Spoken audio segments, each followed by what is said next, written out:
മോട്ടറോളയുടെ luxury and flagship smart phone ആയിട്ടുള്ള Moto signature ആണ് എൻ്റെ കയ്യിലുള്ളത്. ഏകദേശം കുറച്ച് ദിവസമായിട്ട് ഞാൻ ഈ ഒരു സ്മാർട്ട് ഫോൺ യൂസ് ചെയ്യുന്നുണ്ട്. കിഡിലനായിട്ടുള്ള ക്യാമറയും സ്പീക്കർ ക്വാളിറ്റി എന്നൊക്കെയാണ് ഓരോരുത്തർ പറയുന്നത്. ആണോ ഇല്ലേ എന്നുള്ളത് തീർച്ചയായിട്ടും ഈ ഒരു വീഡിയോയിലൂടെ പരിശോധിക്കുന്നതാണ്. ഇന്ത്യൻ വേരിയൻ്റ് അല്ല, മിഡിൽ ഈസ്റ്റ് വേരിയൻ്റ് ആണ്. സോ എന്തെങ്കിലും വ്യത്യാസങ്ങളും കാര്യങ്ങളുണ്ടെങ്കിൽ അതും ഈ ഒരു വീഡിയോയിൽ മെൻഷൻ ചെയ്യുന്നതാണ്. മാക്സിമം വീഡിയോ സ്കിപ്പ് ചെയ്യാതെ കണ്ടു കഴിഞ്ഞാൽ ഏകദേശം ഒരു ധാരണ ഈ ഒരു സ്മാർട്ട് ഫോണിനെ കുറിച്ച് ലഭിക്കുകയും ഈ ഒരു സ്മാർട്ട് ഫോൺ നിങ്ങൾക്ക് സ്യൂട്ടബിൾ ആണോ ഇല്ലേ എന്നുള്ള കാര്യം തീർച്ചയായിട്ടും മനസ്സിലാക്കാൻ സാധിക്കുന്നതാണ്. സോ സമയം കളയേണ്ട, നമുക്ക് ഈ ഒരു സ്മാർട്ട് ഫോണിൻ്റെ വിശേഷങ്ങളിലേക്ക് കടക്കാം. Welcome to mister unbox and travel. ബോക്സിനകത്ത് സ്മാർട്ട് ഫോൺ കൂടാതെ വയർലെസ് മാക്സേഫ് സപ്പോർട്ടഡ് ആയിട്ടുള്ള ഒരു ബാക്ക് കേസ് വരുന്നുണ്ട്. 90 വാട്ടിൻ്റെ charger adapter with type C പോർട്ടോട് കൂടിയിട്ടുള്ളതാണ് വരുന്നത്. Type C to type C charging cable 2 കളേഴ്സിലാണ് ഈ ഒരു സ്മാർട്ട് ഫോൺ അവൈലബിൾ ആകുന്നത്. പാൻറ്റോൺ മാർട്ടിനി ഒലീവും പാൻറ്റോൺ കാർബണിലും. ഡിസൈൻ ആൻഡ് ബിൽഡ് ക്വാളിറ്റി നോക്കുകയാണെങ്കിൽ ഈ ഒരു ഒലീവ് കളറിൽ ട്വിൽ ഇൻസ്പയർഡ് ഡിസൈനും അതുപോലെ ഈ ഒരു കാർബൺ കളറിൽ ലിനൻ ഇൻസ്പയർഡ് ഡിസൈനിലാണ് ബാക്ക് മെറ്റീരിയൽ യൂസ് ചെയ്തിരിക്കുന്നത്. അതുകൊണ്ട് തന്നെ ശരിക്കും ഒരു ക്ലോത്തിൽ തൊടുന്ന ഒരു ഫീൽ ആയിരിക്കും നമുക്ക് ഫീൽ ചെയ്യുന്നുണ്ടാവുക. അതുപോലെ എയർക്രാഫ്റ്റ് അലൂമിനിയം മെറ്റീരിയലാണ് ബോഡി ഫ്രെയിം ആയിട്ട് യൂസ് ചെയ്തിരിക്കുന്നത്. 6.99 mm ബോഡി തിക്നെസ്സും 186 ഗ്രാമാണ് ഇതിൻ്റെ വെയിറ്റ് വരുന്നത്. മിക്ക മോട്ടോ സ്മാർട്ട് ഫോണിൽ കാണുന്ന ആ ഒരു സിമിലർ ഡിസൈൻ തന്നെയാണ് നമുക്ക് ഈ ഒരു സ്മാർട്ട് ഫോണിൽ കാണാൻ സാധിക്കുക. റൈറ്റ് സൈഡിലാണ് പവർ ബട്ടണും ബോളും റോക്കേഴ്സ് ഉൾപ്പെടുത്തിയിരിക്കുന്നത്. മുകൾ വശത്തായിട്ട് നോയ്സ് ക്യാൻസലേഷൻ മൈക്ക്, സെക്കൻഡറി സ്പീക്കറുകളിൽ ലെഫ്റ്റ് സൈഡിലാണ് മോട്ടോയുടെ AA ബട്ടൺ കാണാൻ സാധിക്കുക. താഴ്വശത്താണ് സിം ട്രൈ വരുന്നത്. ഒറ്റ നാനാ സിം കാർഡാണ് യൂസ് ചെയ്യാൻ സാധിക്കുക. Internal mic, type C charging port, സ്പീക്കറുകളിൽ ഇത്രയും കാര്യങ്ങളാണ് നമുക്ക് ഒറ്റ നോട്ടത്തിൽ ഡിസൈനിൽ കാണാൻ സാധിക്കുന്നത്. ശരിക്കും ഒരു ലക്ഷറി ഫീൽ നമുക്ക് ഈ ഒരു ഡിസൈനിൽ കാണാൻ സാധിച്ചിട്ടുണ്ട്. ഇനി ബിൽഡ് ക്വാളിറ്റിയുടെ കാര്യം എടുത്തു കഴിഞ്ഞാൽ മിലിറ്ററി ഗ്രേഡ് സ്റ്റാൻഡേർഡോട് കൂടിയിട്ടുള്ള സ്മാർട്ട് ഫോണാണ്. ഇതുകൂടാതെ IP68 and 69 റേറ്റഡോട് കൂടിയിട്ടുള്ള water and dust resistance smart phone കൂടിയാണിത്.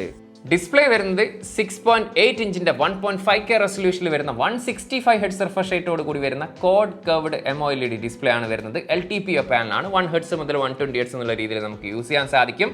കോർണിംഗ് ഗോറില്ല ഗ്ലാസിൻ്റെ വിക്ടസ് 2 ആണ് പ്രൊട്ടക്ഷനായിട്ട് യൂസ് ചെയ്തിരിക്കുന്നത്.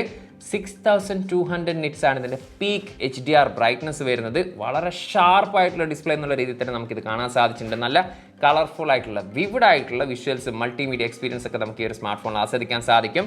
10 ബിറ്റ് ഡിസ്പ്ലേ ആണ്. HDR10+ ഇതിൽ സപ്പോർട്ട് ഉണ്ട്. ഡോൾബി വിഷൻ ഇതിൽ സപ്പോർട്ട് ഉണ്ട്. അൾട്രാസോണിക് ഫിംഗർ പ്രിന്റ് സ്കാനറോട് കൂടിയിട്ടുള്ള ഡിസ്പ്ലേ ആണ്. ഭയങ്കരമായിട്ടുള്ള കേർവ് ഇല്ല, ഒരു 2.5D എന്നുള്ള രീതിയിലുള്ള കേർവ് ഡിസ്പ്ലേ എന്നുള്ള രീതിയിലാണ് ഫീൽ ചെയ്യുന്നത്. അതുകൊണ്ട് തന്നെ ആക്സിഡന്റൽ ടച്ചും കാര്യങ്ങളൊന്നും കാര്യമായിട്ട് നമുക്കിതിൽ ഫീൽ ചെയ്യില്ല. സോ ഡിസ്പ്ലേ വൈസ് ഈ ഒരു ഫ്ലാഗ്ഷിപ്പ് ലെവൽ ഡിസ്പ്ലേ ക്വാളിറ്റി തന്നെ നമുക്കിതിൽ ആസ്വദിക്കാൻ സാധിച്ചിട്ടുണ്ട്. ഇനി ബാറ്ററിയുടെ കാര്യം എടുത്തു കഴിഞ്ഞാൽ ഇത്രയും സ്ലിം ആയിട്ടുള്ള ഒരു സ്മാർട്ട് ഫോൺ ആയിട്ട് കൂടിയും 5200 mAh ബാറ്ററിയാണ് ഈ ഒരു സ്മാർട്ട് ഫോണിൽ വരുന്നത്. സിലിക്കൺ കാർബൺ മെറ്റീരിയലാണ് യൂസ് ചെയ്തിരിക്കുന്നത്. 90 വാട്ടിൻ്റെ ചാർജർ നമുക്കിതിൻ്റെ കൂടെ ലഭിക്കുന്നുണ്ട്. 50 വാട്ടിൻ്റെ വയർലെസ് ചാർജിങ് ആണ് ഈ ഒരു സ്മാർട്ട് ഫോണിൽ സപ്പോർട്ട് ആയിട്ടുള്ളത്. 10 വാട്ടിൻ്റെ റിവേഴ്സ് വയർലെസ് ചാർജിങ് കൂടി സപ്പോർട്ട് ഉണ്ട്. സോ ബാറ്ററി ലൈഫിനെ കുറിച്ച് പറയാനാണെങ്കിൽ നമ്മളൊരു ഹെവി യൂസർ ആണെങ്കിൽ ഏകദേശം ഒരു ദിവസം നമുക്ക് ഈ ഒരു സ്മാർട്ട് ഫോൺ യൂസ് ചെയ്യാൻ സാധിക്കുന്നുണ്ട്. അതല്ല, നമ്മളൊരു നോർമൽ യൂസർ ആണെങ്കിൽ ഈസി ആയിട്ട് ഒരു ദിവസം ഈ ഒരു സ്മാർട്ട് ഫോൺ യൂസ് ചെയ്യാം.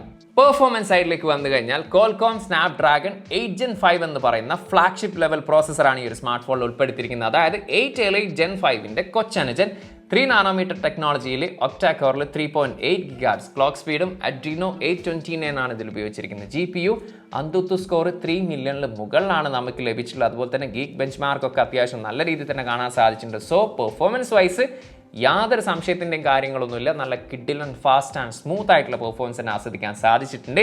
ഈ ഒരു സ്മാർട്ട് ഫോണിന് മറ്റൊരു പ്രത്യേകത കൂടിയുണ്ട്. ഈ ഒരു സ്മാർട്ട് ഫോണിലാണ് ലോകത്തിൽ ആദ്യമായിട്ട് copper mesh liquid metal cooling system ഉൾപ്പെടുത്തിയിരിക്കുന്നത്. അതായത് 6002 mm² ആണ് വേപ്പർ ചേംബർ ഏരിയ എന്ന് പറയുന്നത്. അതുകൊണ്ട് തന്നെ നമ്മൾ ഈ ഒരു സ്മാർട്ട് ഫോൺ എത്ര യൂസ് ചെയ്ത് കഴിഞ്ഞാലും കാര്യമായിട്ടുള്ള ഹീറ്റിങ്ങോ കാര്യങ്ങളൊന്നും വരുന്നതല്ല. ഇനി ഇത്തിരി വാമായാൽ കൂടി വളരെ പെട്ടെന്ന് തന്നെ കൂളാവുന്നതാണ്. ഇനി ഗെയിമിങ്ങിൻ്റെ കാര്യമാണെങ്കിൽ 165 ഹെർട്സ് വരെ നമുക്ക് ഈ ഒരു സ്മാർട്ട് ഫോണിൽ ഡിസ്പ്ലേ സപ്പോർട്ട് ഉണ്ട്. അതുകൊണ്ട് തന്നെ 165 ഹെർട്സ് സപ്പോർട്ടുള്ള ഗെയിമിംഗ് കാര്യങ്ങളൊക്കെ ആ ഒരു ഫ്രെയിം റേറ്റ് ലഭിക്കും.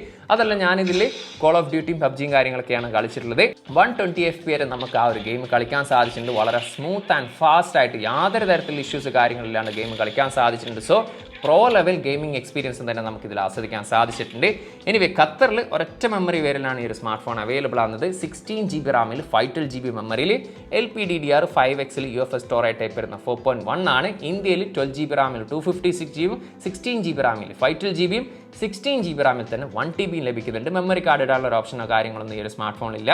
അതുപോലെ തന്നെ നെറ്റ്വർക്കിൻ്റെ സൈഡിലേക്ക് വന്നു കഴിഞ്ഞാൽ സിംഗിൾ നാനോ സിം കാർഡാണ് നമുക്ക് ഈ ഒരു സ്മാർട്ട് ഫോണിൽ യൂസ് ചെയ്യാൻ സാധിക്കുക. കൂടെ ഈ സിമ്മും നമുക്ക് ഈ ഒരു സ്മാർട്ട് ഫോണിൽ യൂസ് ചെയ്യാൻ സാധിക്കും. 24ഓളം 5G ബാൻഡ് ഈ ഒരു സ്മാർട്ട് ഫോണിൽ സപ്പോർട്ടാണ്.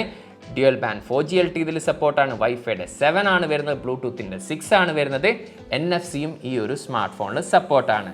ആൻഡ്രോയിഡ് 16 ബേസ്ഡ് ഹലോ UIയിലാണ് ഈ ഒരു സ്മാർട്ട് ഫോൺ പ്രവർത്തിക്കുന്നത്. 7 വർഷത്തെ software and security patch update ആണ്. കമ്പനി പ്രോമിസ് ചെയ്തിരിക്കുന്നത് വീഡിയോ ഷൂട്ട് ചെയ്യുന്നത് ഫെബ്രുവരിയിലാണ്. ജനുവരിയിലെ സെക്യൂരിറ്റി പാച്ച് അപ്ഡേറ്റ് ആണ് ലേറ്റസ്റ്റ് ആയിട്ട് ലഭിച്ചിട്ടുള്ളത്. സോഫ്റ്റ്വെയർ എക്സ്പീരിയൻസിനെ കുറിച്ച് പറയുകയാണെങ്കിൽ ആസ് യൂഷ്വലി നല്ല നീറ്റ് ആൻഡ് ക്ലീൻ ആയിട്ടുള്ള യൂസർ ഇൻ്റർഫേസ് ആണ് കാണാൻ സാധിക്കുക. 2 ബ്ലോട്ടേഴ്സ്, ഫേസ്ബുക്കും ഇൻസ്റ്റാഗ്രാമും വേണമെങ്കിൽ വെക്കാം, അല്ലെങ്കിൽ അൺഇൻസ്റ്റാൾ ചെയ്യാം. ഒരുപാട് ഫീച്ചേഴ്സും കാര്യങ്ങളൊന്നുമില്ല. ഗൂഗിൾ ജെമിനി അല്ലെങ്കിൽ സർക്കിൾ ടു സെർച്ച്, ഇനി അതെല്ലാം മോട്ടോയുടെ ഫീച്ചേഴ്സ് ആയിട്ടുള്ള ഇമേജ് സ്റ്റുഡിയോ, അല്ലറ ചില്ലറ മറ്റ് ചെറിയ ഫീച്ചേഴ്സും കാര്യങ്ങളൊക്കെ നമുക്കിതിൽ കാണാൻ സാധിക്കും. അതിനായിട്ട് ഡെഡിക്കേറ്റഡ് ആയിട്ടുള്ള മോട്ടോയുടെ ഒരു ബട്ടൺ കൂടി ഈ ഒരു സ്മാർട്ട് ഫോണിലുണ്ട്. സോഫ്റ്റ്വെയർ സൈഡ് പറയാനാണെങ്കിൽ ഈ ഒരു സമയം വരെ എനിക്കങ്ങനെ പറയത്തക്ക രീതിയിലുള്ള ഇഷ്യൂസോ കാര്യങ്ങളൊന്നുമില്ല. വളരെ സ്മൂത്ത് ആയിട്ട് തന്നെ എനിക്ക് ഈ ഒരു സ്മാർട്ട് ഫോണിലെ സോഫ്റ്റ്വെയർ എക്സ്പീരിയൻസ് ആസ്വദിക്കാൻ സാധിച്ചിട്ടുണ്ട്. Dolby Atmos supported stereo speakers ആണ് വരുന്നത്. സൗണ്ട് ട്യൂൺഡ് ബൈ ബോസ് ആണ്.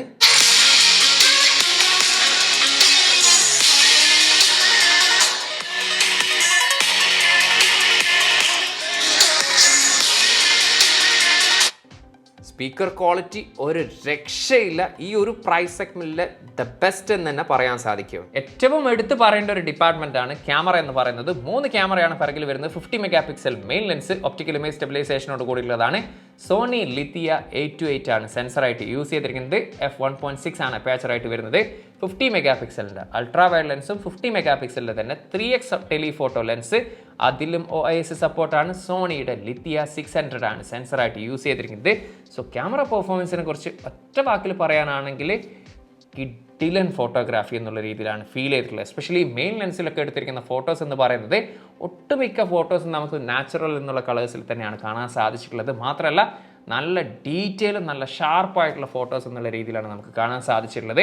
അത് ഡേലൈറ്റിൻ്റെ കാര്യമാണെങ്കിലും HDR ഫോട്ടോസിൻ്റെതാണെങ്കിലും ഈവൻ പോർട്രേറ്റ് ഫോട്ടോസ് ആണെങ്കിലും ആർട്ടിഫിഷ്യൽ ലൈറ്റിംഗ് കണ്ടീഷൻ ഉണ്ടെങ്കിലും നല്ല രീതിയിലുള്ള നൈറ്റ് ഫോട്ടോഗ്രാഫി എനിക്കിതിൽ കാണാൻ സാധിച്ചിട്ടുണ്ട്. 50 മെഗാ പിക്സലിൻ്റെ അൾട്രാ വൈഡ് ലെൻസിൽ എടുത്തിരിക്കുന്ന ഫോട്ടോസും ഒരു ഡീസൻ്റ് ആയിട്ടുള്ള ഫോട്ടോസ് എന്നുള്ള രീതിയിലാണ് നമുക്ക് ലഭിച്ചിട്ടുള്ളത്.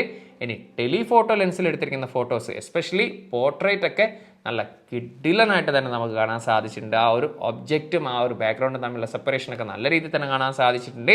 അതുപോലെ അപ് ടു 100x വരെ നമുക്കിതിൽ ഡിജിറ്റൽ സൂം ചെയ്യാൻ സാധിക്കുന്നുണ്ട്. അത്ര 100xൽ എടുത്തിരിക്കുന്ന ഫോട്ടോസും നമുക്ക് റീഡബിൾ എന്നുള്ള രീതിയിൽ തന്നെ കാണാൻ സാധിച്ചിട്ടുണ്ട്. അതുപോലെ തന്നെ മാക്രോ ഫോട്ടോസും നല്ല രീതിയിൽ തന്നെ കാണാൻ സാധിച്ചിട്ടുണ്ട്.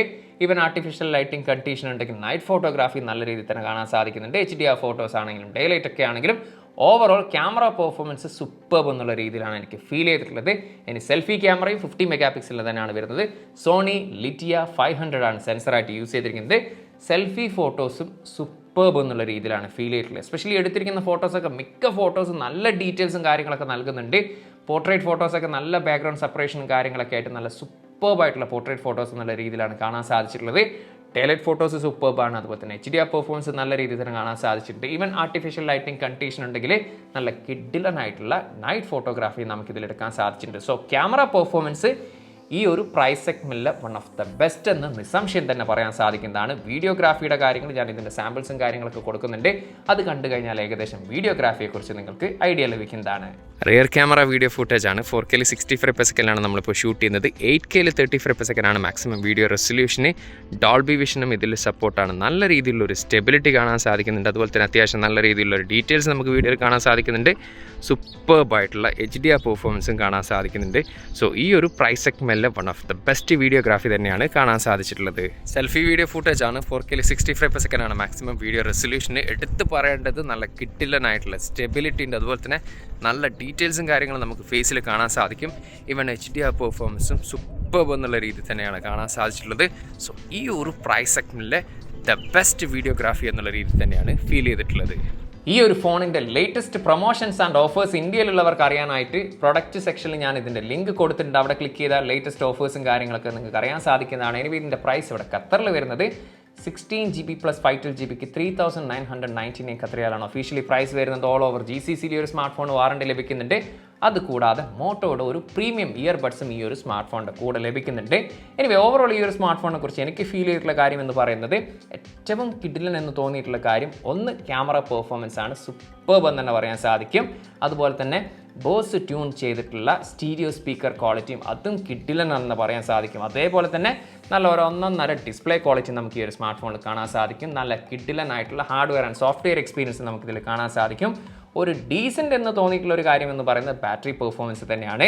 എനിവേ, ഈ ഒരു സ്മാർട്ട് ഫോൺ യൂസ് ചെയ്യുന്ന ആരെങ്കിലും ഉണ്ടെങ്കിൽ തീർച്ചയായിട്ടും നിങ്ങളുടെ യൂസർ എക്സ്പീരിയൻസ് ഒന്ന് ഷെയർ ചെയ്യാവുന്നതാണ്, മറ്റുള്ളവർക്ക് കൂടി യൂസ്ഫുൾ ആവുന്നതാണ്. അതുപോലെ തന്നെ എന്താണ് നിങ്ങൾക്ക് ഈ ഒരു സ്മാർട്ട് ഫോണിനെ കുറിച്ച് ഫീൽ ചെയ്തിട്ടുള്ളത്, ആ ഒരു കാര്യം കൂടി ദയവ് ചെയ്തൊന്ന് കമൻറ്റ് ചെയ്യുക. ടെക് സംബന്ധമായിട്ടുള്ള സംശയങ്ങൾക്കായിട്ട് ഇൻസ്റ്റാഗ്രാമിൻ്റെയും ഫേസ്ബുക്കിൻ്റെയും ലിങ്ക് ഡിസ്ക്രിപ്ഷനിൽ അവിടെ മെസ്സേജ് ചോദിക്കാവുന്നതാണ്. സോ മറ്റൊരു പുതിയൊരു വീഡിയോയിൽ കാണാമെന്ന പ്രതീക്ഷയിൽ തൽക്കാലം ഞാൻ ഇവിടെ പറയുന്നു. സെയ്ദ് ഇർഷാദ്.